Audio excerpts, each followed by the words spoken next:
Hello, everyone. It's Tuesday afternoon, and I'm about to record the next lesson, which will be chapter 3, Young Teens, and number 3. So, just to remind you, I'm Dr. B, Dr. Madeline Boskowitz. I'm the author of I Want to Be Me, but I Don't Know Who I Am. And it's workbook with the same girl and her friends. And I've been teaching the course I Want to Be Me from these two books for a couple of months already. I'm teaching it in little bits and pieces, maybe 15 minutes at a time, so that it doesn't get too difficult and you can just enjoy it regularly. You can also let them pile up and watch a bunch at the same time. It's whatever and whenever you want to do it. I went on vacation couple of weeks ago and taped things ahead of time so you wouldn't be missing out. But of course, you can watch them whenever you want. I'm double checking the time because I'm usually well over time on the lesson. So just to remind you a little bit, we had done the first part of chapter 3, which was to do what to do to get ready for the teen years. And I called it the preteen section, and we even had a review session and did a Q&A, a live Q&A about it. So that was 2 weeks ago, and well, that finished 2 weeks ago, and last week I started on the middle part of chapter 3 for young teens, and we talked about needs and difficulties, which we've been doing, and talked about the obstacles that you may encounter. And I talked about the inner obstacles, about your own fears, your anger, and maybe if you have handicaps, so many of us do, of some kind or another. So and these have to be taken into consideration with how you live your life. And I don't mean to be limited by them. On the contrary, to face them, to address them, to acknowledge them, and then to do the best you can with what you've got. This is where we all are. We do the best we can with what we've got. Like, for example, I'm sure you've noticed that I have an accent, and it's not always easy to understand me. I've had this accent ever since I came to America when I was 14, which was a long time ago. And I've spent time trying to get rid of it, even though people tell me, oh, it's so cute to have an accent. But I was prevented from teaching in the public schools because of this accent. At the time, the law was that you couldn't teach if you had a foreign accent. And so I ended up having to identify a different goal for myself. And as a fact, throughout my life, I've changed my goals quite often. And this is something I'm going to this is a segue to get into this next section. What it is, to know what it is you want for your life, but then also to have flexibility, to realize that there's more than one path through one's life, and one can zigzag and go around. And sometimes by some miracle, it's a straight line, but that is really quite rare nowadays. We have to do all kinds of things to get to the goals that we have. So, but I start on page 53. The workbook for the early teen years. Oh, I'm sorry, 61. So this is more correct. Thinking about your future as an adult.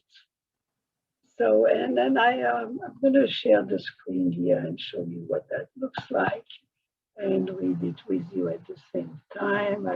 This is it. I'm getting so good at screen sharing. So thinking about your future as an adult. And I kind of threw some ideas together here.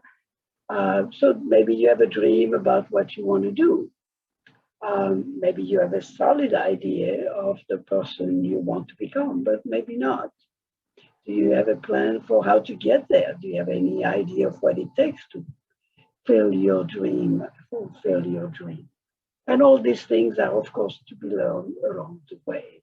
It's not a quiz that you pass or fail. It's just trying to take a good look at where you are. And as I mentioned many times already, the important piece is to become more aware of who you are, where you are, what you want, how to get it. This is all about learning your path through the teen years. So, do you have a plan to how to get to your dream? Or do you have maybe you have no idea of what you might want to do. And that's okay too. There is no judgment here. Maybe you're afraid you won't be good at anything. Maybe you've been told you won't amount to much, which is really sad when this happens. So maybe you avoid thinking about the future because it's just too complicated, too difficult. And I'm sure that's true for many of us at times, but hopefully not all the time. Or maybe you already know that you will go into a trade with your relatives or work in your parents or in your foster parents' business, and that's great. And maybe you want to go into the armed forces like your cousin did. And a lot of young people do that as they graduate from high school. Or sometimes they don't graduate but end up with a GED to get into the army, and that's great. So there are all kinds of paths. But, as I write here, the truth is that you do have a future, and I certainly pray that you do. And you need to think about it. It's your future. It's important to give it much thought so that you can succeed at making your dreams come true. And I have to share here that when I worked in the shelter many, many years ago, a lot of the teens there had this feeling they didn't have a future. As a fact, they were pretty convinced that they didn't have a future, that they wouldn't make it past a couple of more birthdays at most. Part of that was because they lived in very difficult areas where a lot of people died very young. Part of it was because they really hadn't thought about it. And sometimes they were also involved in gang activities or other high danger situations. And some of them already had encounters with the law, and they, were expecting to just have more. But that is a very sad situation. And we certainly did our best to help them overcome these fears that there would be no future for them, that they were fated to go to prison or to die young. And I hope that we've succeeded, at least with some of them. So, but I want to talk back in terms of careers, in terms of things to do. There are, of course, many more possibilities than a century ago, but it's also much more complicated. It used to be we could get skills we needed. By the time we finished sixth grade, we were good to go. But today, you need at least a high school diploma to have the basic skills, to learn the basic skills. And that's for the most common and least paying jobs.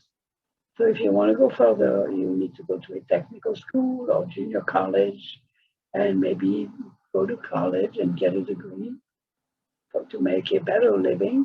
And some people go beyond college to become professionals. Yes, there is actually work to be done beyond college, and that is a professional is someone with a degree beyond college, and they include doctors and dentists and scientists and teachers. Actually, a lot of teachers have more education than just college. College professors, some people have to teach these courses. Anyway, these choices are open to you and to everyone. Some have an easier time and some a harder time to get there, but it is available to all. And you have to realize that these professions need people to fill the positions. There are shortages for nurses and doctors and even maybe not college professors, but there are a lot of shortages in the professional positions. And that's why a lot of times we invite people from abroad who bring very good skills. And so that's a gift. But it also means that Not enough people are available to take these positions. So why not you? Why not anyone can become a doctor or a lawyer or a scientist or a psychologist, a nurse, maybe even a college professor. Yeah, yeah, of course it takes some smarts, but mostly it takes work and determination. And that's what where you need to decide what you want to reach for. Nothing is impossible. It can be yours if you work hard and long enough to get there. So this is a time, in the early teen years to start looking at who you are and what you might want. And there is no future that's too big for you, you know. Um, and there are many paths. Even let's say you want to be a doctor, but you dropped out of high school. So of course it's impossible. Well, no, it's not at all impossible. You get a GED, you get back into school, you go to a junior college, you start working and maybe work on your reading and math skills. And, if you have the energy to do it, it will take time, but you can do it all. And actually, people who have had a rough path of it and who have shown determination often have a better time getting into, let's say, medical school or a graduate program, because that's what we want in the professions. People who really are going to stick to their goals and are dedicated and determined to do them.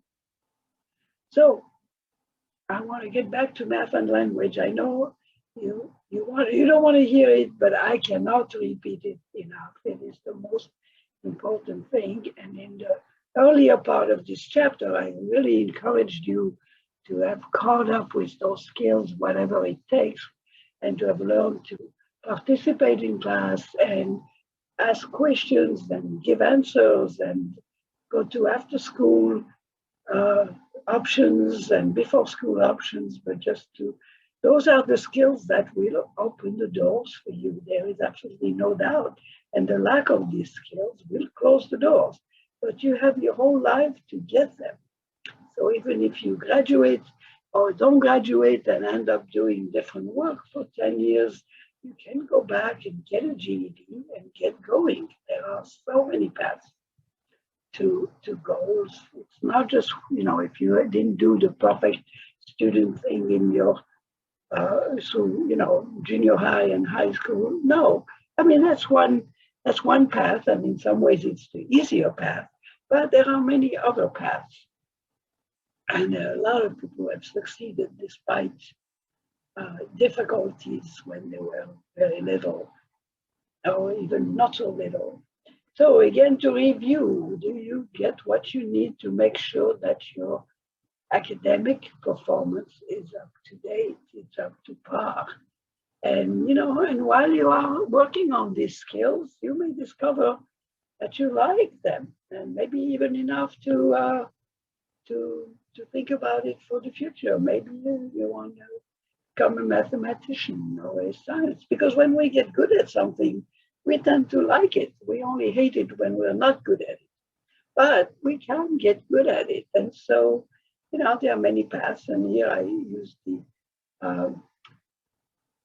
image of getting a scholarship through participating in sports, either to continue with the sport and become a professional person in the sport, or to use it as something to help you climb through college and beyond, because you will have that scholarship and you can keep going, which is very exciting and which many young people have done, or people go into the army in order to earn the right to go to college for free after that, or sometimes they get the education during the time in the army. And I know that for myself, many, many moons ago, I had looked into that option as a way to eventually get to medical school. But that's a long story, and I got married instead and gave that up. So maybe not the best decision I ever made, but I have found different paths. That's the other thing, is you know, you can always change goals and paths, and mine has certainly been very circuitous, and I've gotten to a place where I'm very happy. I've become a psychologist, not a physician, but a psychologist, and now a writer, which is what I've always wanted to do. And so, you know, there are so many ways to live your life. And just want to remind you that while you're trying to study on the outside, there are a lot of sources on the web. So don't be one of these people who feel that the school subjects are useless, that you won't need them later, that you won't, you know, you don't want to have a big career anyway, so why bother? Well, so here I go into something which is very important because it's often taught in junior high or middle school, and that is to understand the rest of the world. And, you know, we have TV constantly and ads on TV, on the phone, on everything. And those ads are usually to sell us something or to convince us of something. And it's very important to be able to look at them with a critical eye, to learn to think about what makes sense and what doesn't, and what is a little bit deceitful. I mean, ads cannot be outright deceitful, but they certainly can get very, very close. I can think of ads on TV these days that are so misleading, and that if you're not listening carefully and paying attention and thinking it through, you can get fooled. And watch out, it's always buyer beware, as I say here. And also because right now, the political situation is quite complicated. I kind of added a little bit in there, even though this was written before the election, the last election. But there again, you know, you need to be able to tell what's true, what's not true, what makes sense, what doesn't make sense, what promises are likely to be kept, and which ones are just empty promises to keep us excited about the possibilities. All this sounds very complicated, and it is. So if we know how to think things through, which we learn to do with math and learning to read and understand, that's what those are good for. It's not just, you know, knowing how to do measurements and things like that, though those are useful too, but the math and language teach us how to think about things, how to judge, and how not, you know, hopefully not to get confused. So that's what they're for. I am going to end this section here and work on the next section for the next talk. I think it's working out very well today, and that will finish the the young teen years section. So I will, as I explained last time, I'm doing them back to back. So you'll see that I'm still wearing the exact same thing and every hair is in the same place, but this one will be for later this week, this next one. So thank you, and I will see you again very soon. Well, let me get back to being in person before I say thank you again, and I will see you again very shortly.